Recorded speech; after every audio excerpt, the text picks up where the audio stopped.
નમસ્કાર વિદ્યાર્થી મિત્રો, આજે આપણે સંખ્યાની વિભાજ્યતાની ચાવીઓ જોઈશું. વિદ્યાર્થી મિત્રો, તે તમારા માટે આ ખૂબ જ ઉપયોગી છે, કારણ કે તમે જ્યાં સુધી ભણશો ત્યાં સુધી ભાગાકાર આવવાના છે અને કઈ સંખ્યા વડે કયો ભાગાકાર થાય એ જાણવું ખૂબ જ જરૂરી છે. માટે છેલ્લે સુધી જોજો. તો આ માટે ચાવીઓ હોય તો પહેલી ચાવી 10ની ચાવી છે. તો કોઈપણ સંખ્યાનો ભાગાકાર 10 વડે થશે કે નહીં એ નક્કી કરવા માટે 10ની ચાવી છે.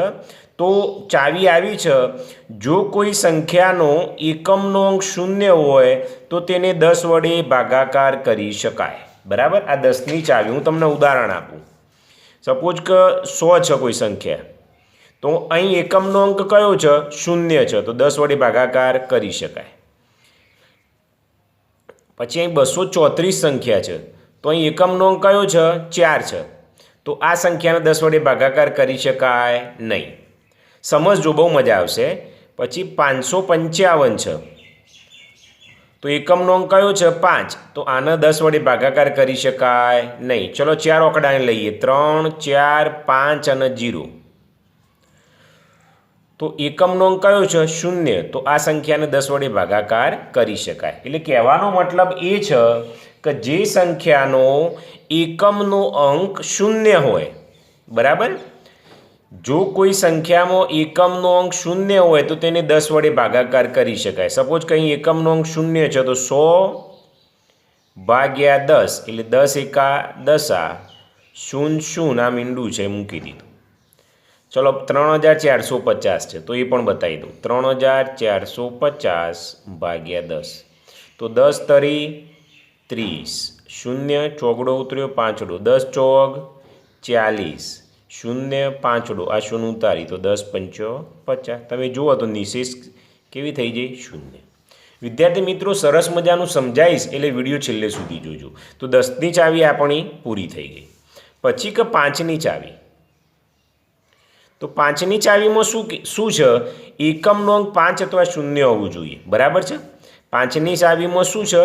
એકમના અંકમાં 0 અથવા 5 હોવું જોઈએ. તો 5 વડે વિભાજ્ય થઈ જાય. ચલો હું બતાવું તમને. 345 બગડો તગડો ચોગડો 234, 1230 અને 444. આપણા 4 સંખ્યાઓ લઈએ. તો શું કહે છે? એકમનો અંક 5 અથવા 0, તો એકમનો અંક 5 છે એટલે આને ભગાશે. અહીં 4 છે એકમનો અંક, એટલે 5 વડે આને ભગાય નહીં. અહીં 0 છે એટલે ભગાશે. અહીં 4 છે એટલે ભગાશે નહીં. ખ્યાલ આવ્યો? તો આ 5ની ચાવીમાં શું હોય? એકમનો અંક 5 અથવા 0 હોય. આપણે લખતાય જઈએ જુઓ, એટલે આપણને વધુ ડિટેલ આવે. ચલો 10ની ચાવીમાં શું હતું? શોર્ટ તમને બતાવી દઉં. તો એકમનો અંક કયો જુઓ? એકમનો અંક 0 હોવો જોઈએ. ચલો 5ની ચાવીમાં શું છે? તો એકમનો અંક 5 અથવા જુઓ 0 જુઓ. આપણે આ 2 શીખ્યા, બરાબર, એ લખતા જઈશું. ચલો આગળની ચાવી જોઈએ, 2ની વિભાજ્યતાની ચાવી. તો આમાં શું હોય? એકમનો અંક 2, 4, 6, 8 કે 0 હોવો જોઈએ. ચલો જુઓ, અહીં એકમના અંકમાં 0, 2, 4 કે 6 કે 8 હોય તો 2 વડે ભાગાકાર કરી શકાય. હું તમને સમજાવું.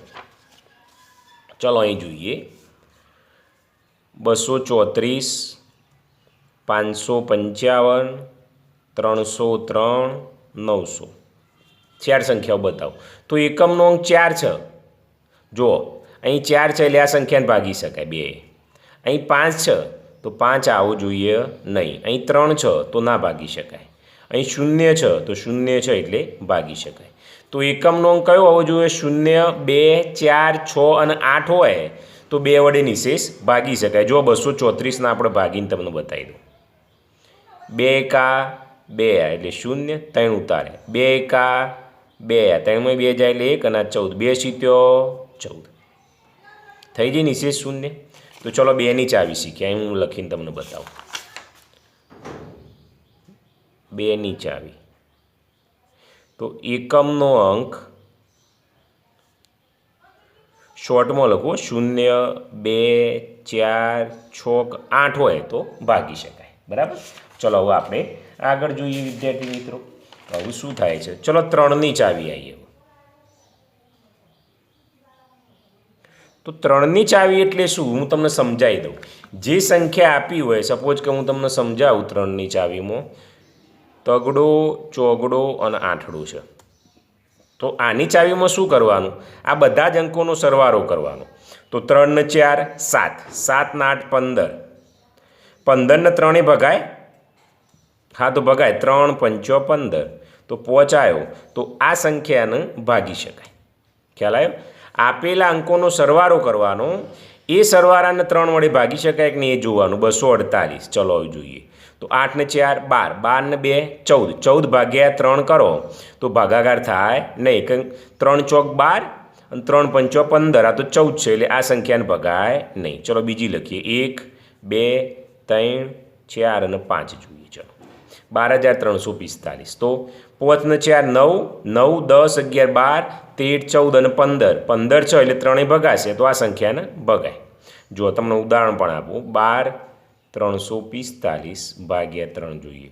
તો 3 ચોક 12, 0 0 ઉપરથી તગડો ઉતારો તો 3 એકા 3 0, ઉપરથી ચોગડો ઉતારો તો 3 એકા 3, આ 1 અને 15 તો 3 પંચો 15, 0 0 થઈ ગયું.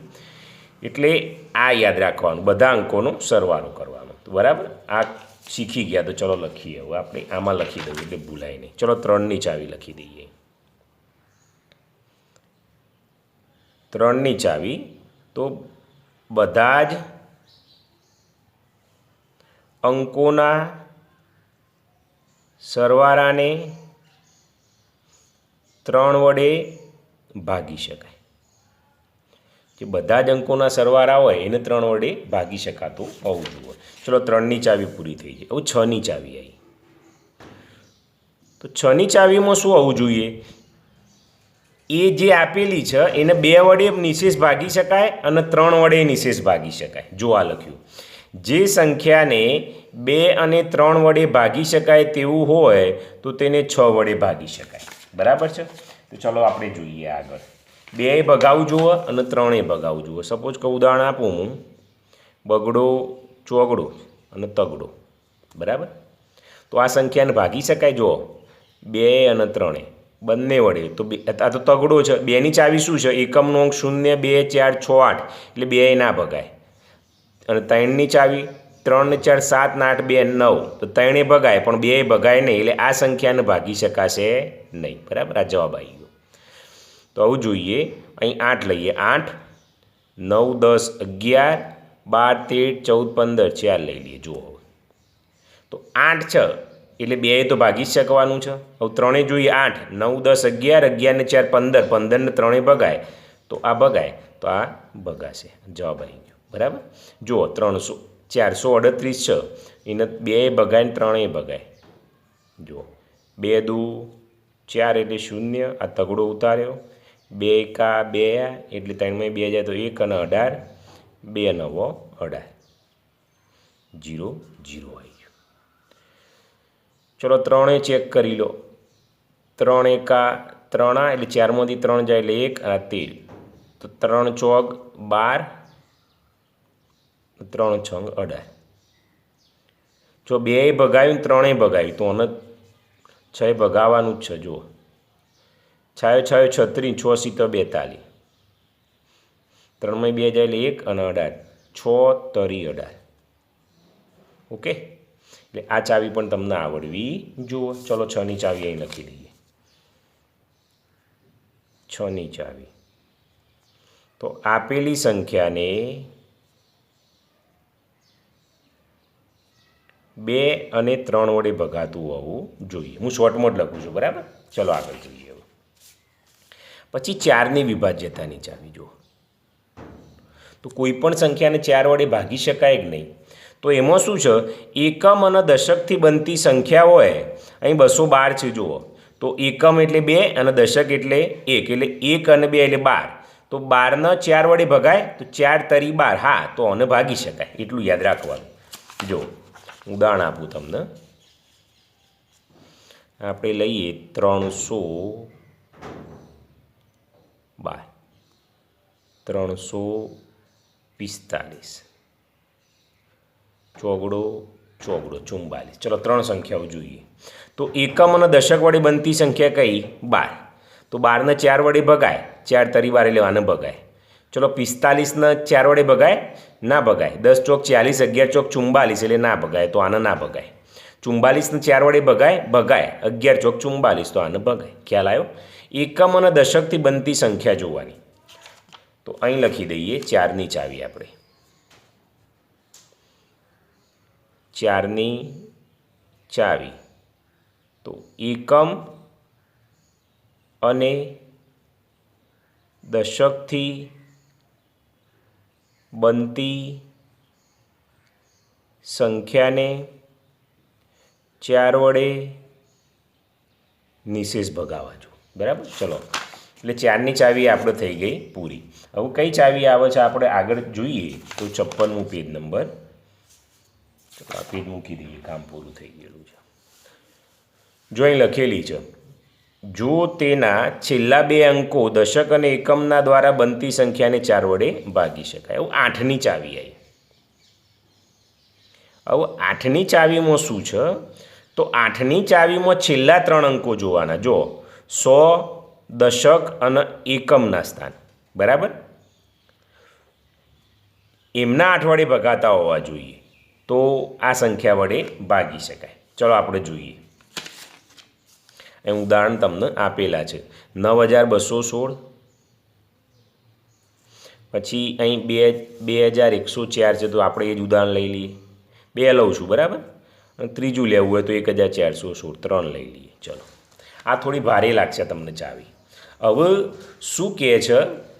જો અહીં આપેલી છે, 4 અથવા વધુ અંકો ધરાવતી સંખ્યાને 8 વડે નિશેષ ભાગી શકાય. તો ચલો, છેલ્લા 3 અંકો એકમ, દશક, 216ના 8 વડે ભગાય કે નહીં એ ચેક કરવું પડશે આપણે. તો 216 ભાગ્યા 8, 8 એકા 8, 8 દુ 16, 8 તરી 24 એટલે 8 દુ 16 લેવા પડશે. 21માંથી 16 જો એટલે 5 આવશે અને 56. તો 8 સીતો 56. બરાબર? તો આ શું થઈ ગયું? 0 નિશેષ ભાગી શકાય, તો આ સંખ્યાને ભાગી શકાશે. પછી અહીં જુઓ તો 104 છે, તો 104 ભાગ્યા 8 જોઈએ. 8 એકા 8, એટલે 10માંથી 8 જાય તો 2 અને 24, 8 તરી 24, તો આને ભાગી શકાય છે.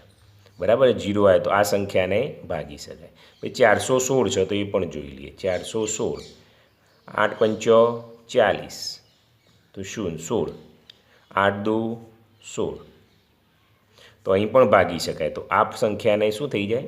ભાગી શકાય. ખ્યાલ આવ્યો? આ રીતે તમારે નક્કી કરવાનું છે. ચલો અહીં લખીએ.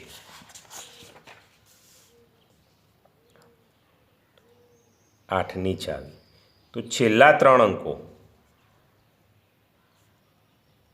એટલે એકમ, દશક અને 100 ને 8 વડે ભાગી શકાય.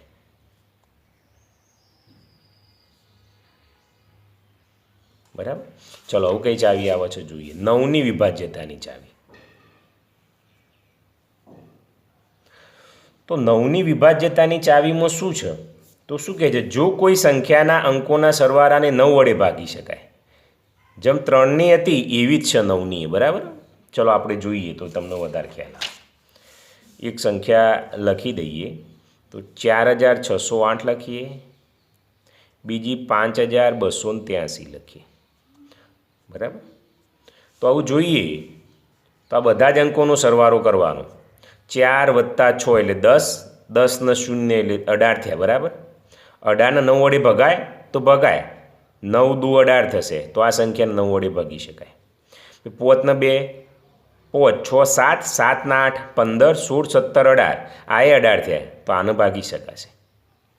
એટલે આ સંખ્યાને ભાગી શકાય. ચલો ત્રીજી લખીએ. 3 4 5 6, તો 6 ને 5 11, 11 ને 4 11 ને 4 15, 16 17 18, આ એ 18 થયા, તો આને 9 વડે ભગાય, તો આ સંખ્યાને ભાગી શકાશે. પણ 1 2 3 અને 4 લખીએ. 4 5 7 8 9 10, 10ને 9 વડે ભગાય? ના ભગાય. 10 ભાગ્યા 9 કરો તો ના ભગાય, તો આ સંખ્યા 9 વડે ભગાશે નહીં. આ ચાવી છે. તો 9ની ચાવી લખી દઈએ. ચલો 9ની ચાવી બધા જ અંકોના સરવાળાને 9 વડે ભાગી શકાય। વિદ્યાર્થી મિત્રો, વિડીયો થોડો લાંબો થશે પણ તમને સમજવામાં મજા આવી જશે, તમે ક્યારેય ભૂલશો નહીં। ચલો, હવે કઈ ચાવી આવી? હવે 11ની ચાવી આવી। તો 11ની ચાવીમાં એકી અને બેકી કરવું પડે એવું છે, હું તમને સમજાવું છું। ચલો 3 ઉદાહરણ લઈ લઈએ। 308, પછી 1331 અને 61809। 61809 ત્રણે ત્રણ ઉદાહરણ લઈ લો। હવે આમાં શું કરવાનું? તો એકી અંકોનો સરવાળો અને બેકી અંકોનો સરવાળો અહીં લખું જો, એકી અંકોનો સરવાળો પછી બેકી અંકોનો સરવાળો અને તફાવત આવજો, બરાબર? તો એકી અંક કયા કહેવાય? એક તો 8 અને પછી આ એકી પછી 3 આવે, તો આમાં 3 8 ને 3 એટલે 11 થયા સરવાળો।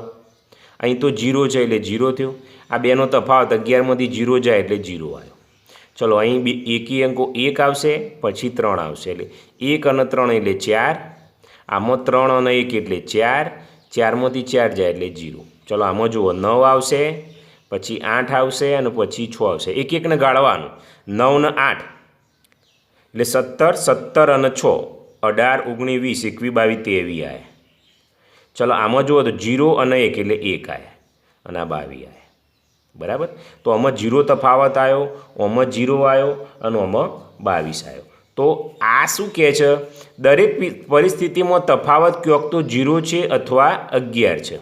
તો આ બધી સંખ્યાઓ જે તફાવત છે એ 0 અથવા 11 હોય તો આપણે ભાગી શકીએ। જો આ લખ્યું, કોઈ પણ સંખ્યાનો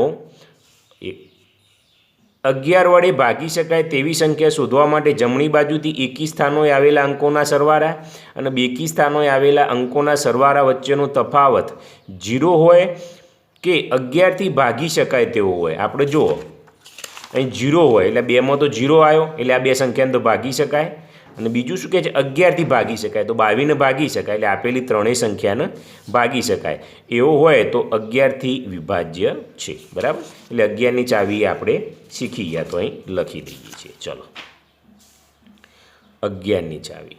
વિદ્યાર્થી મિત્રો, વિડીયો થોડો લાંબો બનશે પણ તમને મજા આવશે। તો શું કરવાનું? એકી અંકોનો સરવાળો અને બેકી અંકોનો સરવાળો એમનો તફાવત હોય એ 0 આવવો જોઈએ અથવા 11 વડે વિભાજ્ય હોવું જોઈએ, બરાબર? આટલી ચાવીઓ આપણે શીખી ગયા છીએ। હવે ખાસ તમારે ભણવાનું આટલી ચાવીઓ તમારા માટે અગત્યની છે। જો તમને આટલું આવડશે તો આગળનો સ્વાધ્યાય આવડવાનો છે। ચલો, ફરીવાર તમને એક વાર તાજી કરાવી દઉં ચાવીઓ, થોડું ઝૂમ કરી દઈએ આપણે એટલે થોડી મજા આવી જાય તમને। વિડીયો થોડો લાંબો બન્યો છે પણ મજા આવશે તમને, ઓકે? ચલો, પહેલી કઈ ચાવી આવી? તો 10। ચલો, આપણે નંબર વાઇઝ લઈએ તો 2ની ચાવી એટલે શું? તો એકમનો અંક કયો હોવો જોઈએ? 0 2 4 6 8 હોય તો 2ની ચાવી કામ કરે। ચલો, 3ની ચાવી તો શું કરવાનું? બધા જ અંકોનો સરવાળો હોય એને 3 વડે ભાગી શકાતું હોવું જોઈએ। પછી 3ના પછી 4ની ચાવી આવે, તો 4ની ચાવી એટલે શું? તો એકમ અને દશકથી બનતી સંખ્યાને 4 વડે નિશેષ ભાગી થકાતી હોવી જોઈએ। પછી 5ની ચાવી આવી, તો 5ની ચાવી એટલે શું? તો એકમનો અંક 5 હોય અથવા 0 હોવી જોઈએ। પછી 6ની ચાવી તો 2 અને 3 વડે વિભાજ્ય હોવી જોઈએ, બરાબર? 7ની ચાવીઓ આવતી નથી। હવે 8ની ચાવી, તો 8ની ચાવીમાં છેલ્લા 3 અંકોનો સરવાળો, જે 3 અંકોનો સરવાળો નહીં, 3 અંકોને 8 વડે ભાગી શકાતા હોવા જોઈએ। 9ની ચાવીમાં શું કરવાનું? બધા જ અંકોનો સરવાળો કરવાનો અને 9 વડે ભાગી શકાતા હોવા જોઈએ। 10ની ચાવીમાં શું આવશે? એકમનો અંક 0 હોવો જોઈએ। અને 11ની ચાવીમાં શું આવશે? તો 11ની ચાવી છે વિદ્યાર્થી મિત્રો એ છે, એનો તફાવત છે એટલે 0 હોવો જોઈએ અથવા 11 હોવો જોઈએ। જો તમને વિદ્યાર્થી મિત્રો આટલું આવડી જાય તો એવી કોઈ પણ સંખ્યા છે નહીં તો તમને આવડશે નહીં। હવે હું તમને એક ઉદાહરણ આપું છું અને પછી આપણે વિડીયો વિદ્યાર્થી મિત્રો પૂરો કરીશું, બરાબર છે? ચલો, એક ઉદાહરણ તમને આપી દઉં છું। અહીં આપણે ચાવીઓ જે શીખ્યા એ લખીએ। 2, પછી 3 આવી, પછી 4 આવી, 5 આવી, 6 આવી, 8 આવી, 9 આવી, 10 આવી અને 11 આટલી ચાવીઓ આપણે શીખ્યા. બરાબર. ચલો અહીં સંખ્યા લખી દઈએ. 3, 4, 5, 6. એક મિનિટ હો, સહેજ હલી ગયું છે. અને બીજી સંખ્યા લખીશું આપણે 2, 8, 5, 6. બે સંખ્યા લખું હું. 2, 8, 5, 6. ઓકે. ચલો આવું જોજો તમે હો. ચલો 2 વડેમાં શું હોય? 2ની ચાવીમાં એકમનો અંક 2 ક્યુ આવવો જોઈએ, એટલે આમાં 6, 6, 6, એટલે 2 વડે તો ભાગી શકાય 2ને. ચલો 3ની ચાવી શું કહે છે? 3ની ચાવીમાં આપેલા બધા અંકોનો સરવાળો થવો જોઈએ. 6 ને 5 11, 11 ને 4 11 ને 4 15, 16, 17, 18. તો 18 એટલે 3 6 18, એટલે આને ભાગી શકાય. ચલો આ જોઈએ. 6 ને 5 11, 11 અને 8 19, 20, 21, 21 એટલે 3 સીતો 21, તો આને ભાગી શકાય, તો 3 ભાગી શકાય. ચલો 4ની ચાવી શું કહે છે? તો 4ની ચાવી એવી છે કે એકમ અને દશકથી બનતી સંખ્યા હોય એને ભાગીએ. 56 ભાગ્યા 4 કરીએ તો ભગાય 56 ને 4 તો 14 ચોક 56. બરાબર, એટલે આને ભાગી શકાય. આ એ 56 છે જ. બરાબર, તો આને પણ ભાગી શકાય. ચલો 5ની ચાવી શું કહેતી હતી? એકમનો અંક 0 અથવા 5 હોય. અહીં તો 6 છે એટલે 5 ના ભગાય. અહીં 6 છે એટલે 5 ભગાય નહીં. બરાબર. પછી 6ની ચાવી શું કહેતી છે? 2 અને 3 ભગાય. જો અહીં 2 ભગાય છે અને 3 ભગાય, તો આનું ભગાય. અહીં 2 અને 3 ભગાય છે એટલે ભગાશે. બરાબર. પછી 8ની ચાવીમાં શું કહે છે? પાછળના 3 અંકોના 8 વડે ભગાય, તો આપણે જોવા પડે. 456 ભાગ્યા 8. 8 એક 8, 8 દુ 16, 8 તરી 24, 8 ચોક 32, 8 પંચો 8 પંચો 45. આ 6 તો પડ્યા રહ્યા, એટલે કોઈ કોમના, એટલે 8 ભગાશે નહીં. ચલો 856 છે. એ જ પરિસ્થિતિ આવશે, જોઈ લઈએ તો. 8 એકા 8 એટલે 0, 56 ઉતાર્યા તો 8 સીતો 56 અને ભગાઈ જાય છે. જુઓ તો 160 0 આવ્યા, તો આ સંખ્યાને ભગાઈ ગઈ. ચલો 9ની ચાવી, તો બધા અંકોનો સરવાળો. 6 ને 5 11, 11 ને 4 15, 16, 17, 18. 18 ને 9 વડે ભગાય એટલે યસ આવશે. 6 ને 5 11, 11 અને 8. 6 ને 5 11, 11 અને 8 19, 20, 21, 21 ને 9 વડે ના ભગાય એટલે આ સંખ્યાને ના આવશે. 10માં શું આવે ચાવી? એકમનો અંક 0 હોવો જોઈએ. જો એ તો 6 નો એ 6, એટલે આ બે તો કેન્સલ થઈ ગયું. હવે આમાં શું આવશે? આમાં આવશે એકી બે. એટલે જો આ એકીના અંકો 6 ને 4 10 આવશે અને 5 અને 3 8 આવશે. બેનો તફાવત 2 થયો. તફાવત 0 અથવા 11 ને ભગાવે એટલે 2 થાય તો ના પાડશે. અહીં જોઈએ 6 અને 8 એટલે 6 ને 6 12 ને 14 થયો, ઓછા 5 અને 2 5 6 7 થયો, તો 14માંથી 7 જાય એટલે 7 આવ્યો, તો આ પણ ભગાશે નહીં. વિદ્યાર્થી મિત્રો, હું આશા રાખું છું કે તમને ખ્યાલ આવી ગયો હશે. વિડીયોમાં કંઈ ના ખબર પડી હોય તો મને કોમેન્ટ જરૂરથી કરજો.